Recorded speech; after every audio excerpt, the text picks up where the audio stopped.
لاہور میں شاہدرہ کے مقام پر دریائے راوی کی سطح 30,000 کیوسک تک پہنچ گئی ہے۔ دریا کے قریب سیلاب کے خدشے کے پیش نظر ہنگامی صورتحال نافذ ہے۔ تفصیلات جانیں گے ڈان نیوز کے نمائندے نعمان لیاقت سے۔ نعمان، بتائیے کہ دریائے راوی میں پانی کے بہاؤ کی تازہ ترین کیا صورتحال اور کیا تفصیلات ہیں اس حوالے سے مزید؟ جی بالکل، بھارت نے دریائے راوی کے اندر پانی چھوڑ دیا ہے اور پانی کا بہاؤ تیز ہو چکا ہے اور دریا کی سطح بلند ہو چکی ہے۔ شاہدرہ کے مقام پر پانی کی صورتحال اس وقت یہ ہے کہ جو پی ڈی ایم اے کی جانب سے بتایا گیا ہے، اس وقت یہاں پر 30,000 کیوسک سینٹی میٹر پانی موجود ہے، جبکہ صبح کے وقت یہ تعداد کچھ کم تھی، لیکن اب پانی کا بہاؤ بھی تیز ہو چکا ہے اور جو اس کی سطح ہے وہ بھی بڑھتی جا رہی ہے۔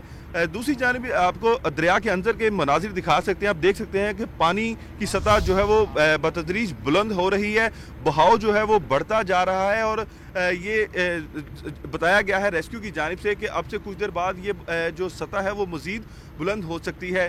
دوسری جانب بھی آپ دیکھ سکتے ہیں کہ یہاں پر باقاعدہ طور پر ریسکیو کی کشتیاں یہاں پر موجود ہیں۔ سول ڈیفنس کی جانب سے تمام تر تیاریاں مکمل کی گئی ہیں۔ 15 سول ڈیفنس کے غوطہ خور اس وقت یہاں پر موجود ہیں، جن کی جانب سے اب سے کچھ دیر قبل دریا کے اندر تیراکی کی مشقیں بھی کی گئی ہیں۔ اس کے علاوہ ریسکیو کی ٹیمیں الرٹ ہیں، طبی عملہ یہاں پر موجود ہے اور تمام تر انتظامات مکمل کرنے کا دعویٰ ضلع انتظامیہ کی جانب سے کیا گیا ہے۔ اس کے علاوہ یہاں کے شاہدرہ کے جو رہائشی ہیں، ان کی جانب سے بھی یہ بتایا گیا ہے کہ یہاں پر ان کو باقاعدہ طور پر انتظامیہ کی جانب سے آگاہ کیا گیا ہے کہ سیلابی صورتحال ہے، خطرہ اگر بڑھتا ہے تو پھر انہیں نقل مکانی کرنا ہوگی اور انہیں چند گھنٹے قبل بتا بھی دیا جائے گا۔ تو یہ اس وقت یہاں کی صورتحال ہے، ان کو بھی الرٹ کر دیا گیا ہے جو یہاں کی آبادی ہے۔ اس کے علاوہ عملہ بھی یہاں پر الرٹ ہے اور تمام تر جو انتظامات ہیں وہ بھی مکمل کرنے کا دعویٰ کیا گیا ہے۔ جی